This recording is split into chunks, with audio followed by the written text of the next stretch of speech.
नमस्कार दोस्तों, स्वागत है आपका हमारे चैनल गवर्नमेंट इंडिया में। आज हम आपको बताएंगे रेलवे ग्रुप डी भर्ती 2025 के बारे में, जहां 32,438 पदों पर भर्तियां निकली है। तो हम बात करेंगे इसमें कौन आवेदन कर सकता है, पात्रता की शर्तें क्या होंगी और चयन प्रक्रिया कैसी होगी। तो आज इस वीडियो के अंत तक देखें ताकि आपको हर महत्वपूर्ण जानकारी मिल सके। तो इस वीडियो को अंत तक देखें ताकि आपको हर महत्वपूर्ण जानकारी मिल सके। ग्रुप डी रेलवे में सबसे बड़े पदों की श्रेणी है जो ट्रैक मेंटेनर, हेल्पर और गेटमैन जैसी महत्वपूर्ण भूमिकाओं के लिए होती है।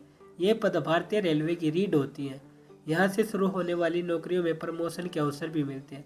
हर साल लाखों उम्मीदवार इन पदों के लिए आवेदन करते हैं। अब हम बात करते हैं भर्ती से जुड़ी हुई कुछ महत्वपूर्ण तारीखें। तो इस बार भर्ती प्रक्रिया जनवरी 2025 में शुरू हो रही है। आवेदन इसके स्टार्ट होंगे 23 जनवरी 2025 से और खत्म होंगे 22 फरवरी 2025 को। तो आप इसको 23 जनवरी के बाद 22 फरवरी से पहले कभी भी अप्लाई कर सकते हैं। तो आइए जानते हैं इसे कौन आवेदन कर सकता है। तो जो 10वीं पास उम्मीदवार है वो इसका फॉर्म भर सकते हैं और न्यूनतम आयु 18 और अधिकतम वर्ष 26 वर्ष होनी चाहिए। और इसमें कुछ आरक्षित श्रेणियों के लिए छूट भी है। ओबीसी के लिए 3 साल, SC/ST के लिए 5 साल। ग्रुप डी के तहत कई पदों पर नियुक्तियां की जाती है, जैसे track maintainer, helper, gateman, porter.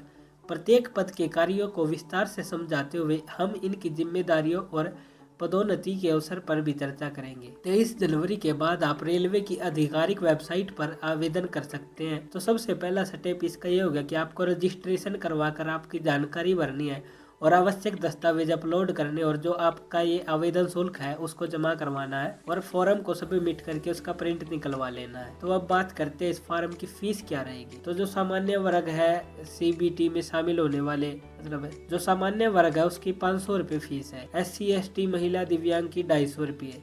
तो सामान्य वर्ग के लिए 500 रुपये इसकी फीस होगी और SC/ST महिला दिव्यांग के लिए 250 रुपये। तो अब बात करते हैं कि परीक्षा आखिर ऑनलाइन होगी या ऑफलाइन। तो हम बात करते हैं जैसे कंप्यूटर आधारित परीक्षा होगी। इसमें CBT परीक्षा का पैटर्न जानना जरूरी है। कुल पर्सन इसमें 100 आएंगे। विषय है जैसे आपका गणित हो गया, सामान्य ज्ञान हो गया और सामान्य विज्ञान हो गया। नेगेटिव मार्किंग होएगी, इसमें आपकी नेगेटिव मार्किंग होएगी। जैसे 1% गलत हो गया तो 3% कटेंगे। परीक्षा की रणनीति और तैयारी की टिप्स देंगे। अब सवाल उठता है कि CBT पास करने के बाद क्या होगा। तो CBT के पास करने के बाद PET होगा। पुरुषों के लिए 35 किलोग्राम भार 100 मीटर तक 2 मिनट में उठाना होगा और महिलाओं के लिए 20 किलोग्राम भार, इसके लिए फिटनेस महिलाओं के लिए 20 किलोग्राम भार होगा। महत्वपूर्ण दस्तावेज और उनकी सत्यता। तो दस्तावेजों की सूची कुछ इस प्रकार है। सबसे पहला आपका आधार कार्ड, शैक्षणिक प्रमाण पत्र, जाति प्रमाण पत्र, मेडिकल प्रमाण पत्र, इनकी सत्यता का ध्यान रखिए। तो आपको इसकी तैयारी कैसे करनी है। तो आपको इसकी तैयारी कुछ इस प्रकार से करनी है, जैसे पिछले वर्षों के प्रश्न पत्र हल करना, एक टाइम टेबल बनाए रखना